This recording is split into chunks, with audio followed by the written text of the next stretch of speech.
Hello everyone and welcome to Shay Spill's podcast, and this is the second episode of Behind the Streams.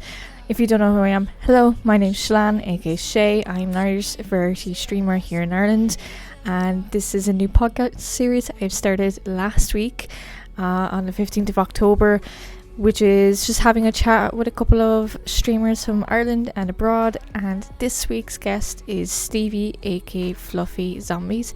He's a Northern Ireland streamer. I've met him through charity work on streams back in March, and I've been watching his streams ever since, and he's been very kindly to do this podcast episode with me, and we just talk about what his favourite games were and other things, and mostly about charity work, which we were both involved with back with the Irish Cancer Society back in last March, which is crazy, and we were talking about that and like favorite games and advice really about streaming we would give ourselves to.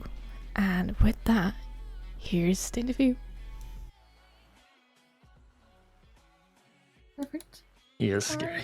There we go. Okay, so for anyone who doesn't know who you are, tell them who you are and a little about yourself. So I'm called Fluffiezombie.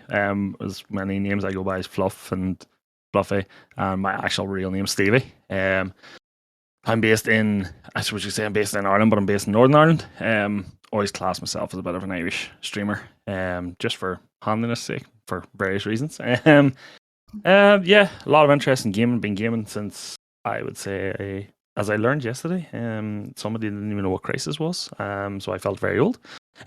So I've been gaming probably since about, I'd say the first game I ever had was back in the mid-90s, was probably the first one. I know that's a further question, but yeah. I'd say the streaming and I'd say the gaming, I love a bit of American football, a lot of sports, but that'll be my main sport. By day, I work for food manufacturing, I work in finance. Basically just reports and stuff like that there.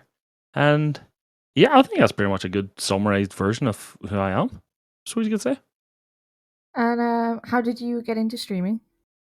So I'd had I think like everybody, I sort of had a Twitch account way back when it first came out, and I used it for watching streamers and things like that there. So never really got into streaming until last year. I think with a lot of, as you know yourself, a lot of accounts blew up last year. So we did I think it was, we seen a charity do an idea for COVID-19, and we just said do a 19-hour stream. So we went, right, we'll do it for the Northern Ireland Hospice, Northern Ireland Children's Hospice actually, because there's two of them. Did that in June last year, hit our target, raised a good bit of money. Thought that's actually a lot of fun. Let's have a go with this. And about the end of June, I was like, okay, give it a go. And that's 18 months ago, roughly. No, sorry, 15 months ago. So yeah, I just got into streaming basically because I was bored in the house, and I wasn't getting to see mates and anything. I was like, okay, I'll give this a go, I'll stream it, and my mates can watch. And it hasn't blew up like it, to friggin' Nick Merckx or Tim the Tapman, them sort of guys, but it's a good community we got going. And that's kind of why I got into streaming, was because of the lockdown. A lot of people were like, you didn't see any of your friends or anything out there, and for me it was a mental health thing for me as well, in a sense that it allowed me just to chat and take my mind off anything that was going on at the time and anything that has gone on, and allow me to sort of connect with them mates that you couldn't see all the time. It was good, and I'm really glad I did it, put it that way. And how I know you is from the Irish Cancer Society. You did, yes, back in March. That was Daffodil Day. That was the end of the last week in March, I think it was, wasn't it? Yeah. That was a wow. They couldn't believe it, how much they raised. Yeah, it was the 22nd, 26th of March. That's how we knew each other, as we met each other and sort of ran into each other, and we sort of kept in touch through that there. That was a big event, and I was glad to be part of it. And funny enough that you mentioned that, I was in Dublin last weekend, and I met up with one of the guys that did it too, Polish. I don't know if you've seen Polish when he was doing it. So yeah. Yeah, he's originally from Scotland, and he's Glasgow originally, but he's based in Dublin. He's based sort of towards this, I think it's the south side of Dublin. But I know him through the American football, and yeah, we met up for a few pints, and that was good crack. But yeah, I think that was a good thing to do, and they're probably going to do it again. I'll probably take part again next year. What games do you mostly stream it on Ooh. your stream? So I always class myself as a variety streamer, but I focus mainly on first person shooters. So I think again, Warzone was the big one for everybody, and I jumped on that bandwagon for a bit and then threw the head up with it. In July, I went, no, off you go, my PC. So I deleted it off my PC and was like, that's it, I'm done. So I moved over. I started out when I was streaming. Actually, I was starting with story games, just to help me get just talking to people and talking to nobody at times as well. Because obviously, when you're starting out, that happens. But I then switched over to, so my main one recently has been Rogue Company. Playing a lot of it recently. Sort of switching over now to Back 4 Blood, Battlefield when it comes out. I'll be taking part in it. Halo as well. So, but I do try and dabble in story games and off the cuff games and some indie games just on a whim, more or less. So I do class myself as a variety, but my focus would be first person.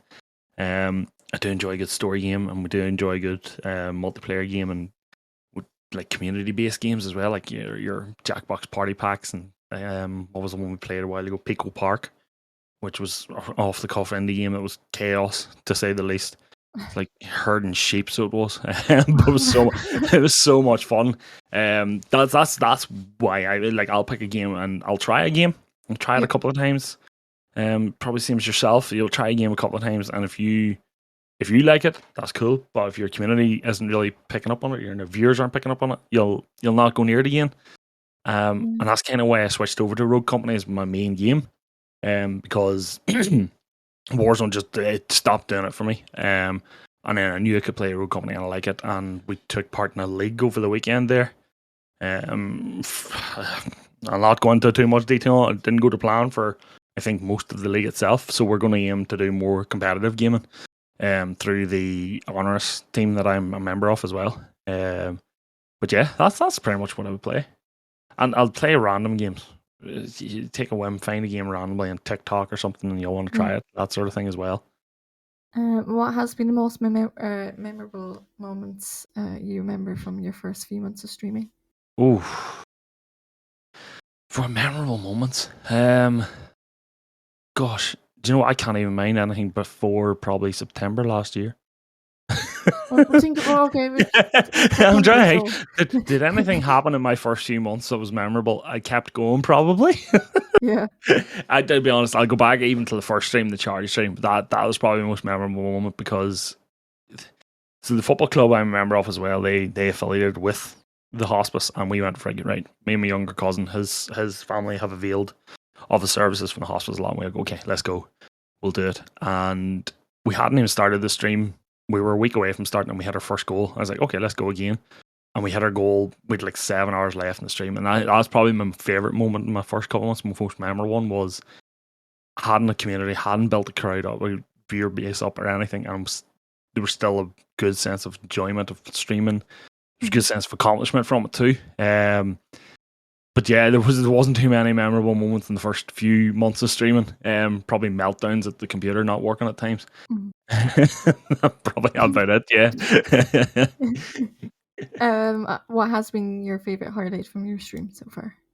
Oh, there's one that just springs to mind straight away. We were chilling. I was playing Assassin's Creed, and you know yourself, bots. And the bots at the time were, oh, come play us here for follows, yada yada yada. And I was like, oh. So I paused my game and I held my mouse and I went in a full 2-minute rant at the bot. No one was on the other end of it, but I went in the rant at the bot. And as I clicked ban, one of my mates came in and he wrote a message, but I popped the bot message up and I banned my mate, who was a moderator and subbed to the channel. And that broke the whole thing down for a good 20 minutes of me apologising to him whilst trying to hide the tears in my eyes of laughter. And that happened probably Valhalla. That probably happened around about the start of this year. I still haven't lived that down. It's just he still comes in and says, "Oh, better not get banned again." I was like, "Would you just?" That was just a silly moment. It was just one of my favorite moments. It's probably my favorite highlight outside of the charity work.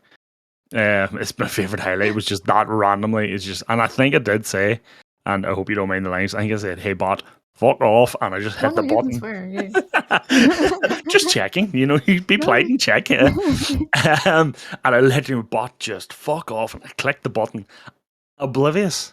For 5 minutes I was, and I sat and played, and I was just keeping an eye on chat, and I seen the guy's name mentioned quite a few times, and I goes, "What have I done?" And pause the game again, and goes, "Oh balls, Tony, sorry, mate." And then that broke everybody for 20 minutes. Like, there was just so much laughter from it. It was brilliant. But as then wee funny moments there, like, it doesn't always need to be for me. It was just brilliant gameplay, but just crazy chaos like that there is always great to have too. What's your process on planning for your streams and socials? Process for planning streams. So I try to keep, at the minute I'm sort of 3 a week until I go back to work for the bar, which I'll probably drop down a few then. So I'll sort of the likes of the road company there, I'll use that as an example. I was planned most of the week, so I'll plan out my streams around work and things like that there. So I'll plan. Today's usually the day where I'll put a schedule out and I'll go, okay, what games am I playing? Hang out, message a few friends and say, what day are you free? Can we play this? We'll just plan streams around that there, around everybody else's schedule as well, just flexible it. As for picking the game, whatever game I'm feeling at the moment, or whatever game's, not so much whatever game's popular, but it's more whatever game's popular with my viewership. And I'll go with that there. So, like, Road Comedy was the big one for me recently, and I've sort of dropped it for a week, and I'll go back to it. But I'm subbing it in with a couple of horror games and things like that there. As for socials, I am just going to say it out, and I am terrible on socials. I'll tweet randomly. I'll Instagram. I don't use Instagram enough, which I'm going to start going back into. Same for TikTok. I don't use either of them enough. Just for clips, plays, things like that there. But if I'm planning them, it'll just be, again, I don't really plan anything on the social side, apart from maybe the Twitter a little bit. It'll just be more natural for me. Is it's like if something happens, I'm going, I've got to clip that and bang, put it out, post it. But the streams, I try and plan them as best I can. Like, I'm probably planned out about 3 weeks ahead what I'm going to play. I just have to pick the time more suitable at the time closer. I usually sort it about a week before. So I'm probably, in terms of what games I'm playing, I'm probably ahead to probably Christmas actually at this point because of Halo and Battlefield. But as to when I'll play them, I'll do that more on a week by week basis. What was your first video game you played? Now, you weren't going to be alive for this one, I'd say. You probably weren't alive for this one. I'm just going to say it now. I'm okay with that. I've already had my existential crisis yesterday with someone, so it's all good. The first video game I remember playing was Mario Kart on the SNES in my cousin's house. That was the first video game I remember playing on a 12-inch TV. Yes, they came in that size. It was your laptop's probably bigger than the TVs I would have played on, and it was the big box TV as well. Yeah. In my aunt's kitchen, and I still mind, God rest her shouting at me and just pulling the plug at one point because I sat on it for 4 hours straight in front of her. He says, "You need to get off that thing." And I was like, "Okay." And then I went home and asked Mum for it, and I got a Game Boy instead. But it wasn't the Game Boy Color. It was the original. You could build your house with this Game Boy. Yeah, the big block one. Yeah. Which I would love to go and find a game. I know, I think I broke it and things like that there. But yeah, definitely. First game, it was the Super Mario, or Mario Kart on the SNES. At about fucking 5 frames a second or something like that there. It was horrible. Even looking back on it now. Even playing them now, you're just like, it's cool retro fun, but oh my god, these games are horrible looking. Yeah. Who is your favorite video game character? Oh, good lord. That's... where do I even start? It could be more than one. Oh, it can be. Right. Yeah. Okay. Probably, you see, when I was growing up, it probably was Link. It had to be Link. Going back there, like, first game I remember owning outside of Tetris was Legend of Zelda Link's Awakening on the Game Boy, which had a re-release in the Switch there recently. Then Ocarina, Majora, then you're talking right up into, what was it, Wind Waker, then Twilight Princess, and Skyward Sword, and right up to Breath of the Wild. Link has always been my favourite at the start. He was the one that sort of gave birth to me loving video games. So it's always the way. And I have a tattoo of him and Zelda and Ganon on my leg, so I kind of have to like him, that sort of way. And then sort of as I got older, but you're talking Solid Snake, Liquid Snake, or not Solid Snake, Naked Snake, Big Boss from Metal Gear Solid 3. I just loved him. I just how and what he went through and how he did everything he did in the games is just fantastic. And if you haven't played, Metal Gear Solid 3 is probably one of the best games I've ever played for the story. And then as I was sort of a mid-adult, sort of in my mid-20s, would have been Master Chief would have been my favourite. Just that entire series, that Halo series, just sort of give birth to a new love of gaming for me into FPSs and just get me into it. And that's kind of, that would be my three big ones. You could say Mario, but I mean, that boy's been around long enough. And then just different characters like your protagonists and antagonists. Like Booker DeWitt from BioShock, the original guy from BioShock, and Shepard from Mass Effect. Getting the games confused. So I have a lot of favorite ones, but the OG for me is always going to be Link. No matter what, I'll get every Zelda game that comes out. I'll play them all, even if they're not good, or even if they're perceived to be not good. I'll play them all 100%. What's your favorite popular game that everyone seems to love, but you don't like? What's a pop? I worded that wrong. What's a popular game everyone seems to love, but you don't like? There we go. Sorry. Do you know what? I was reading this and I thought I've been mulling this question over. This is one of the ones I've been really mulling over, and I was going to say Warzone, and then I went no, because I still would like to play. I would like to go back and play Warzone, even though I say I won't. But they just have so much wrong with it. I won't go back. So for me, it actually would be New World. And the only reason for New World is it's not for me. I've watched people play it and I think it looks great and it plays well. But it just seems like there's so much to do, and that it's just like I don't have time to do this, guys. Like, no. The map is such a big map as well. The map looks huge, and if you're a part of a clan and you lose a region in the world, you have to go and claim it back. And I think it's in terms of I don't like it for reasons that I would never play it. It's not for me, but I do get the appeal of it at the same time.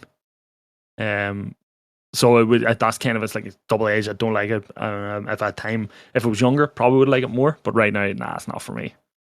Definitely not. If you had to live in the world of the last game you played, what world would that be? I wouldn't be alive too long in it. I'll tell you that much. Because I was literally playing Days Gone about 20 minutes ago. Oh, God. I don't know if you even played Days Gone yourself, Shay. I've watched gameplay of it. It's a zombie game.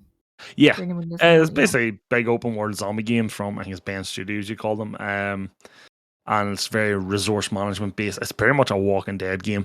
Yeah. I wouldn't last. Nah. I'd run out of bullets and just die. I'd probably shoot myself before they'd eat me, to be honest. I'd just take the easy way out. Yeah, I mean, I've tried DayZ not so long ago on stream, and I didn't know the controls beforehand, and I ran into a house and like 3 zombies chased me and I just died instantly, and I was like, I couldn't figure out how to med or hit them. It's not worse. It's not worse if the tutorial isn't good enough to tell you how to do it, and then I had to Google the keys. I still have to look it up. Seriously? Yeah. Jeez, that's bad. My keyboard's German. So your keyboard's German? Yeah, so I bought my keyboard and most of my equipment in budget-wise on Amazon Germany, and the page translated to English. So the page was originally in German. Me forgetting that, and the keys are in German, so I had to Google. And they're all in the wrong place as well. So I was going to ask, is it much different? Is the QWERTY keyboard much different to a German one? Not much. It's just some of the keys are supposed to be like Z and Y. They're the opposite. So my Y is Z. And my X is Y. X. It's the other way around or something. Some of them are mixed up altogether. Yeah. Typing would be a nightmare and that thing. I have to use my laptop for typing. I'm brilliant. Yeah.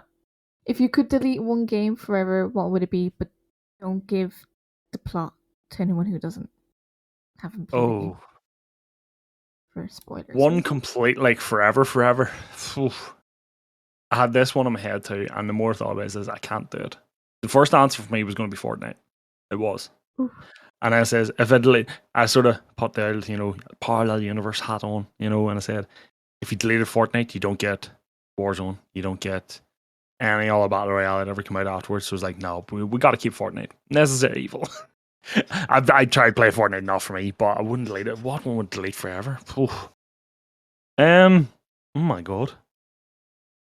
That's a tough one. Warzone? I don't know. Again, no, it probably wouldn't even be Warzone. I'm trying to think what game have I played recently that I would never want to play in the world ever again. Oh god. Why am I drawing a blank here? I had an answer outside of that. No. I don't know how I could delete a video game. A horror game? Hmm? Is it a horror game or action? Horror game. I would like to delete every horror game from the universe so I don't have to play them ever again. There was actually, do you know what? There was a Resident Evil horror game, and I can't remember the name of it. That's how bad it was. It was a Time Crisis style Resident Evil game, and it was one of the worst games I ever played in my life. It was horrible. And I probably would delete that so I'd never have to let anybody else live through that. It's just so bad. After all the Time Crisis stuff, it was so bad. It's just like, no. We'll go for that one, because I can't actually think about the other ones. Are PC gamers superior to console gamers? The age-old argument. The old console wars. No. I'm going to say no. And the reason why I'd say no is the last gen, the PS4, Xbox One, I think was the old Xbox, were very powerful consoles. I had the PS4 myself before switching to the PC, and I have a PS5 as well. And to me, there's personally no difference between a PS5 and a PC in terms of power, in terms of what you can do on it, even now in terms of the games you can get on it. The only difference comes between if you're playing first-person shooters, aim assist or mouse and keyboard. And now that most games allow you to play controllers on PC, I don't see one being more superior to the other. Yeah, of course, you'll be able to get your full 160 odd frames or more depending on your console. And if that's what you're after, fine, go for a PC. But for me, no, there's no superior either one or now, because I think they're all too similar to each other because they all know the competition of each other. If that makes sense. And even now with the likes of Xbox putting the Game Pass onto PC, PlayStation talking about releasing some exclusives in PC. I don't believe in not the master debate anymore, but is the PC a master race and things like that there in terms of the gaming world. So no, for me, they're not superior anymore. For that basic reason, they're so close to each other now. Would you go back to game console if you could, if you weren't streaming and playing on PC? I don't think I would, to be honest. Well, I do have a PS5, which doesn't get much use because they're not releasing anything. Till next year. But next year I know I will have God of War, Horizon Zero Dawn. There's a couple of other games coming out I've seen I want to get a play off. So I dip in and out of them. So the PlayStation set up downstairs, and I'll if I'm chilled, I'll chill out and play a bit of Days Gone or Spider-Man, the new Spider-Man as well. Yeah, Spider-Man was the last game that came out on PS5, I think. Spider-Man Miles Morales was the last exclusive. Yes, brilliant game. No spoilers, but it is a brilliant game. So was the one before it, and the second one coming out is going to be very good too, I believe. And they're bringing out Wolverine. They've got a real good partnership with Marvel there, that they've probably got access to a lot of potential games there if they don't bugger up again like they did Avengers. So I have considered going back once I get a couple of good story games out of the way, or once I get a couple of games out of the way in the PC, to go back and story game some PlayStation games. Just not right now. What needs to be done by gaming companies, streaming networks like Twitch for female streamers? This is the big one, isn't it? Honestly, Twitch, you'll probably say, Twitch are probably saying they're doing what they can, but they need to do more. Female streamers just seen at the moment just are getting hit too hard with bot rates. And yeah, I know that you can only ban so many accounts and stuff, but they need to start stepping up their security towards female streamers. Because I'm sure you've seen the clips and all yourself of just the absolute tirade of abuse that just comes their way, and it's not on. It's just not on. It shouldn't happen. Especially a company that's worth billions like Twitch. Sorry, their parent company Amazon, I suppose you could say. So it's got to be protect female streamers more from that sort of stuff. And I know it also dips into other, for lack of a better put, other minorities, people of color are also getting hit by the same. But the same would need to be applied. It's just you got to protect from that sort of stuff, the hate raids. By gaming companies, start affiliating with more female streamers. This is probably the big one. Start pushing more female streamers. Like, I know you've got the likes of 100 Thieves are bringing in a lot more female content creators. You know, you could have. Seems like they're the only ones doing it at the moment compared to like FaZe and all them. It's all mostly Yeah. men. Yeah, FaZe. I've seen one female FaZe streamer, Mm. and she got banned for something. I can't even remember what she got banned for there like 2 days ago. Oh, So, but 100%, 100 Thieves, they brought in Valkyrie as a co-owner. Mm. You know, they're probably one of the ones, as you say, 100%. They're pushing female content creators. And even like in the UK and Ireland, I think gaming companies need to, and you wouldn't say market their gear and their equipment to female streamers, because it's just not the done thing too much anymore. But start bringing in more up and coming female streamers, bring them along, promote them more. Do you want even to dedicate like a week out of a month to just constantly on Twitch, constantly promoting female streamers? It might help. But the other side of that coin is, on Twitch's behalf, are you highlighting targets for bot raids, targets for hate raids? You potentially are. I just think you generally just get more female content creators on board. Get try and help them grow. Through promoting them on your socials, promoting affiliating with them, giving them affiliate codes, things like that there. They just need to do more. Start, yeah. And you use FaZe as an example compared to 100 Thieves. Like, the 100 Thieves, they've, what have they got, 6 or 7 female content creators now, front-facing female content creators. They've more in the background. You know, there's a lot of gaming companies that take on female developers and female programmers and female directors, and I think that's a great thing, and it'll only further the industry more. But it's time to start acting up and getting going. Instead of saying you're going to do it, just pull the finger and do it. Yeah. And I just saw, I think today there was some streamer, a female streamer, banned from Twitch. I think yesterday or the day before, because of the way she was dressing. She was wearing shorts and a top, but she got banned, and then she posted up on Twitter her outfit just to prove like it wasn't too anything like too revealing. But Yeah. I think she was one of the hot tub streamers, so I don't know where they planning to ban her anyway. Where they're looking for something to ban her. Yeah, I think so. Like there was another one, that whole segment of the year, for lack of a better way of putting it, that there was. I've had a discussion with this a couple of times in my own stream. Is like, Twitch's terms of service say that at the time that you could be in a bikini at a body of water, so they weren't technically breaking the rules. But there was, as you say, there was another female streamer, and I cannot remember her name, and I apologize to her that I don't remember her name. She was a cosplayer, and she created cosplays on stream, and she got banned for just, she was changing or something, and she accidentally showed a bit more, a bit of cleavage or something like that there, and got banned. And then she was all like, well, the likes of Amaranth and all are here in a hot tub, and I'm not getting, and they didn't get banned. So there's another one. Going back to your, what can they do, is it's equality across your board. If you're going to ban somebody for one thing, make sure you're banning everybody for that one thing. Yeah, and Don't I flaunt the found rules.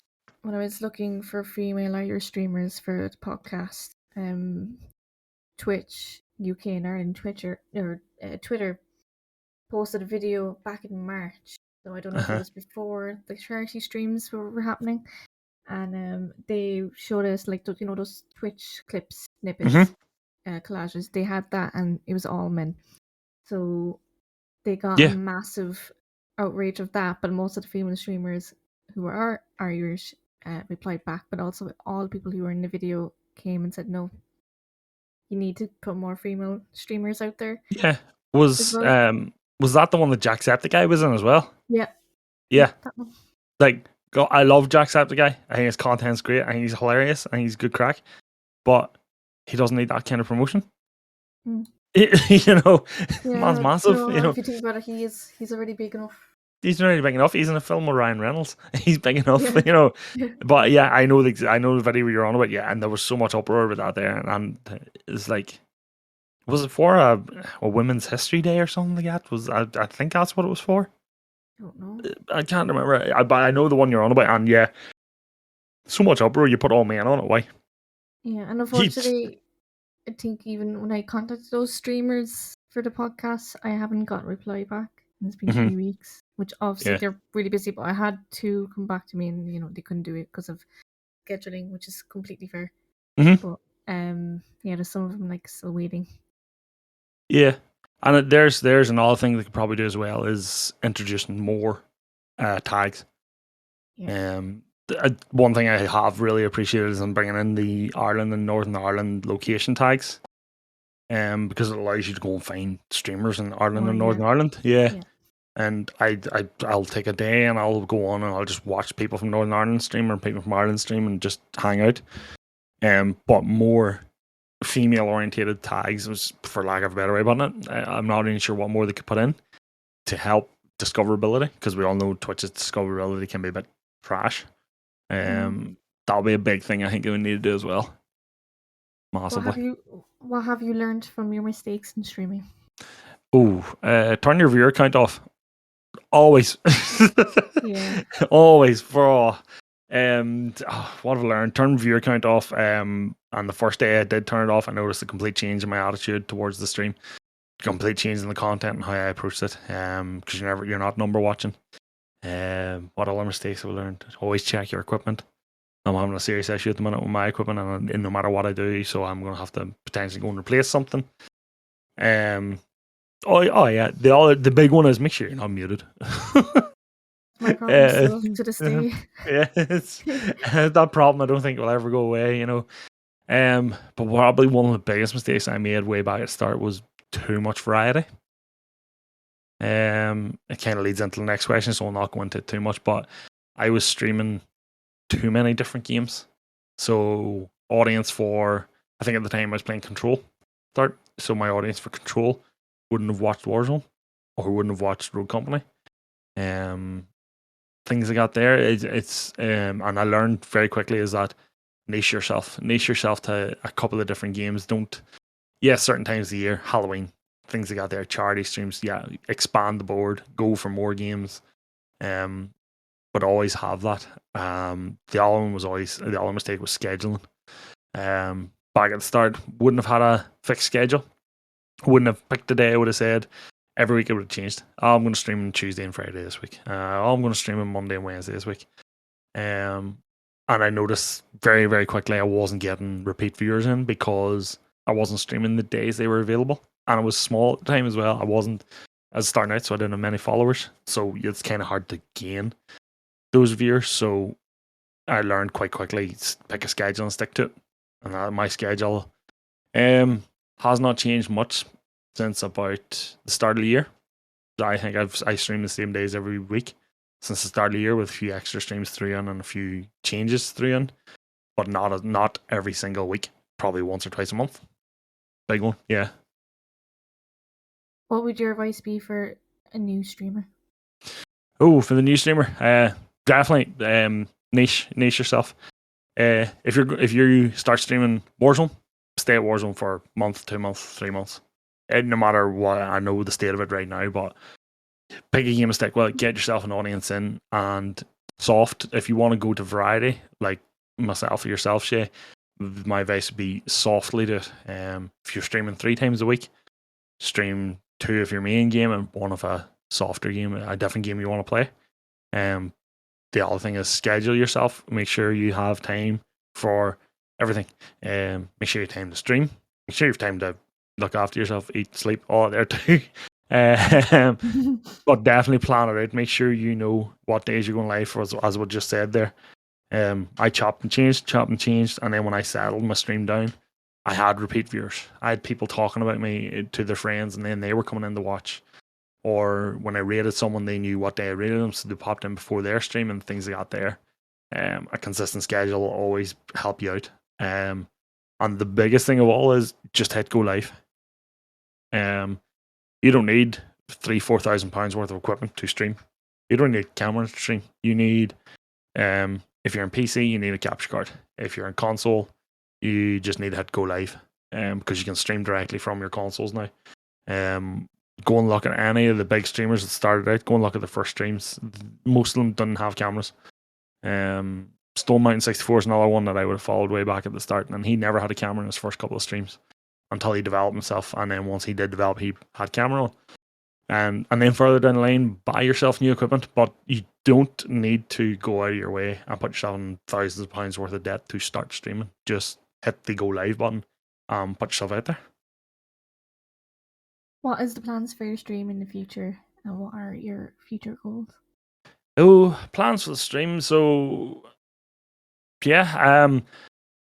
So, unfortunately, I'll be going back to one of my part-time jobs. I don't even know when it'll be, but it's going to be soon. So the stream will probably change a little bit. I'll probably have to drop streams and things. But yeah, going forward, we're probably going to continue with the sort of FPS approach. So Battlefield's coming out and Halo's coming out, and I'll be neck deep in them for 2-3 months solid. So they'll probably take up a good chunk of my life, let alone streaming.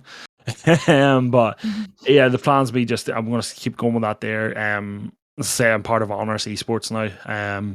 So the plan is for the future of the streams to go. We're going to start doing team content. We're going to push to do more competitions, even in-house competitions. So once the likes of Halo and Battlefield comes out, we'll be pushing more for them sort of contests.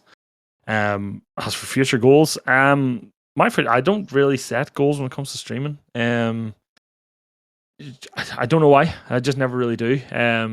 My future goal, like, I love to win a tournament with the guys. Probably is one goal. I want to try and win a tournament. I want to try, and one of my goals is to start going into producing more YouTube content because of the change of the stream. 100% I want to try and get that bigger. So my future will probably be moving over to more YouTube content while still streaming. Always as well, I'll be going doing more charity streams. 100%. I have a project in the pipeline with the hospice about a charity stream. Sometime in 2022. Can't remember exactly when we organised. I think it's not been organised just yet. I'll be doing, if the Cancer Society do theirs, I'll be doing theirs as well. I want to do big charity streams again. I think they're great. There's just a lot of good vibes about a charity stream. And everybody that watches is always willing to donate to good causes, such as Irish Cancer Society, as we've seen. Freaking goal was hit in the first day. And yeah, I think that's really it for me. It's going to be focusing more competitive, focusing more YouTube, and get more team-based content with the guys in Honors. Really? Just to who's the group you're playing with at the moment? So I am a member of Honors Esports, and I am their team captain for the Rogue Company team. But they've different teams. So I think at the minute we've got this Rogue Company team is the only one that's actively trying to compete. There's a bit of Warzone competing going on. I think the guys are talking about starting in the FIFA. But there's a variety of games. So there's 50. I'm counting here now. There's 11, 12, 13. 16 of us now. 16, 17 members in the organisation. Are they from Northern Ireland as well? So, we're worldwide. We technically are worldwide. So you've got the majority of them are England and Scotland, and there's myself here, and we've 3 in America, all East Coast America. We all just sort of one by one, we just started getting just picked up. Guys brought us in to become part of the community, the org. That's been a lot of fun with them. I'm going over to meet some of them now in November time. Some of the Scottish lads.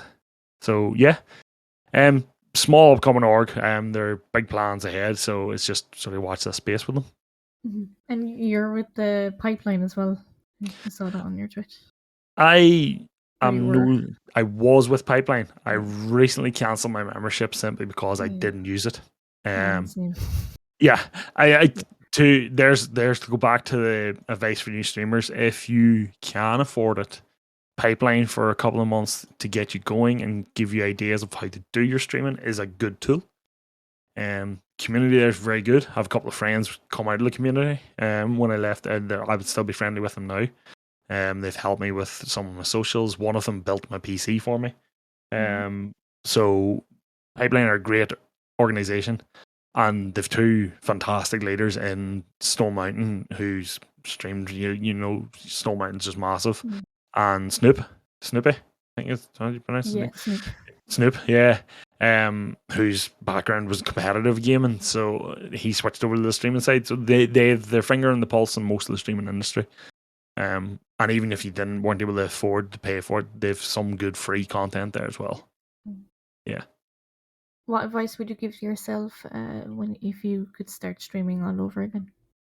If I could start streaming all over again, it would be just the same as what I'd give to a new streamer. It would be pick a game, stick with it. Pick a schedule, stick to it. Do not chop and change your schedule. Don't do what I did in August and take a full week off and think you can stream during the day because nobody's going to watch you when you were starting out. And the equipment side as well. Didn't need all the equipment. I was just fortunate I was still working at the time. I was able to afford it because we weren't traveling anywhere, I suppose you could say. Definitely would be the big one for me was always pick a game and stick to it. That is one thing I wish I had done way back at the start. Just to try and build up a community. It took me a little bit longer than some of my friends to build up a community because of that. Which is not a bad thing in itself. And the other thing I say as well is don't compare yourself to others. As I say, some of the guys I'm with in Honors have a couple of hundred followers more than me, but I'm not. I've stopped comparing myself to them. I want to get where they are, of course, but everybody's in a different journey to you in terms of streaming. So where you are in streaming is not where they are. They've been where you are, or there's somebody coming behind you that's not where you are. Help them, big them up, bring them with you. Definitely don't gatekeep. You know something, help them out. Well, yeah, pretty much it. And turn off your viewer count. 100%. Just day one. Just don't even look at it. Don't even look at it. Yeah, I'll be the same now. Yeah. Would you be going to TwitchCon in 2022 in Amsterdam or San Diego? Oh yes. Oh yeah. I think Amsterdam. We're looking at Amsterdam. I definitely want to. 2 reasons. One, I want to go back to Amsterdam. I love that city. Have you ever been? I haven't. Oh. I want to go though. I just want to go for the tulips, not for anything else. Oh no, not for any substances of an illegal nature in this country. Yeah. No. Yeah. They have some fantastic food. They have some fantastic architecture in Amsterdam. The people in Amsterdam are some of the nicest people you'll ever meet. And we randomly would one of our visits to Amsterdam, we fell in with Canadians. They were watching in the hotel. So the hotel we were staying in was owned by a Canadian. During the Winter Olympics, Canada was playing on the ice hockey, and there was 40 of them in the lobby watching it. And we fell in with them then, and we've made good friends with them now. So there's a lot of good people there. Drink's amazing, and just some of the tourism is fantastic too. And the fact they're bringing TwitchCon to it next year is just brilliant. It'd be huge. It'd be huge. Yeah, everyone in Europe would probably go. I think it'll be hard to get a ticket. I'd say so. Even I was talking to a few people from Ireland, and like they all want to go, which is fantastic. And hopefully, maybe they might do like an Irish panel for for that'd be class. Conversation. That'd be really good. I think. That'd be fantastic. I was the first thing when we seen that come out, the Honors guys. I think the first message I just went in going, right, who's coming with me? I'm going. I know where we're staying. I know where we're going. We're going over 100% because I think of an idea where it'll be too. They've like a convention center, just south in the city. I think it's the south side of the city. I think that's where it'll be. If it's not there, it'll be across the water in the city. There's like it's like an industrial complex on the other side of the river, or it could be slap dab in the middle of the city. I was thinking it could be Rotterdam, but that's not even near Amsterdam. Rotterdam's a little bit further away. I don't think it's much further away. They could be between the two. I'm actually going to check it here on maps and see. Like they have for Eurovision, or this year they built a place. Oh, seriously? Or not built it, but like they fixed it up. It was actually a hospital for COVID. And Okay. then after when Eurovision was happening, they removed everything and built it up to like stage. Oh, seriously? Yeah. Well, there is quite a distance between Amsterdam and Rotterdam. They're quite further apart than I thought. I'm trying to think. There's the north side of the city, and then there's somewhere down and around the west or the east. Sorry, because I know there's concerts. There's the Johan Cruyff Arena, and that's where Ajax plays. There's somewhere in around where Ajax plays. I can't remember exactly where it's at, but there's a nice wee, it's like a convention center in there. I think that's where it'll be, but I do believe it'll be tough to get a ticket. It'll be one of them things you got to be on the buzzer when them tickets release, otherwise you won't get one.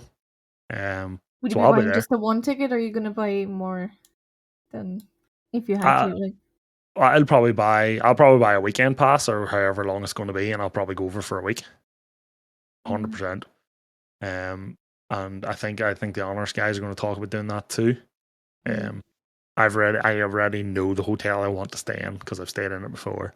They're going to be booked out that week, because they are a gamers paradise of a hotel. It's called the Arcade. It's in the south side of the city. The Pipe. And yeah, it's got, you name it, they'll have it somewhere in that hotel. I remember playing Pong on a freaking Atari out in the lobby. And then getting drunk and playing Overwatch on a PC in the other bit. So they've everything. It's a nice hotel, and the Amsterdam city. I think Amsterdam will be a great wee city, even though they're trying to cut down in tourism. I think it's a good pick for TwitchCon. It's quite central for Europe as a whole. I would love to do San Diego, love to, but the on-set cost of getting out there would be astronomical. Yeah. If it is Amsterdam's, it probably RAI Amsterdam Convenience Center, which hosts about 12,900 people. RAI Amsterdam. That's what I'm thinking. I'm just looking at it there. Welcomed 75 million visitors in February 2001. Up to 2 million people visited every year. But like, let's see what that is. Oh, that's bang in the center. Like, that is bang in the center. That's actually near where the hotel is too. Oh, isn't it? Could be I'm trying to get. Oh, it's not. No, it's further south. Have I gone past? I have possibly gone past that drunk. Just probably have. Can't remember seeing it, but I think that's actually the one I was thinking of. Now you just say that, because it hosts concerts and things like that there. But it is, slap dab in the middle of the city. I live in Macro over there too. What? So yeah, I think that'll be 100% hit next year, without a doubt. And for anyone who wants to follow you on social media and all of that, where can they find you? So Twitch is Fluffiezombie, and Twitter and Instagram is all Fluffiezombie with the underscore at the end. And TikTok is just Fluffiezombie. And I think that's all my socials. Yeah, I think that's it. I'll find them. Yeah, I'll pop them over to you so you have them as well. No problem. Trying to hear, am I on any other ones here? No, I don't think I am. I don't even think I have Facebook or anything for it. But yeah, that's my main ones. I'm mostly on Twitter nearly every day. I'm tweeting something, and Instagram's a bit. Instagram, TikTok. I'm going to start picking up again for sure. Thank you very much for doing the interview. No problem. Thank you very much for having me. Thank you. Really appreciate it.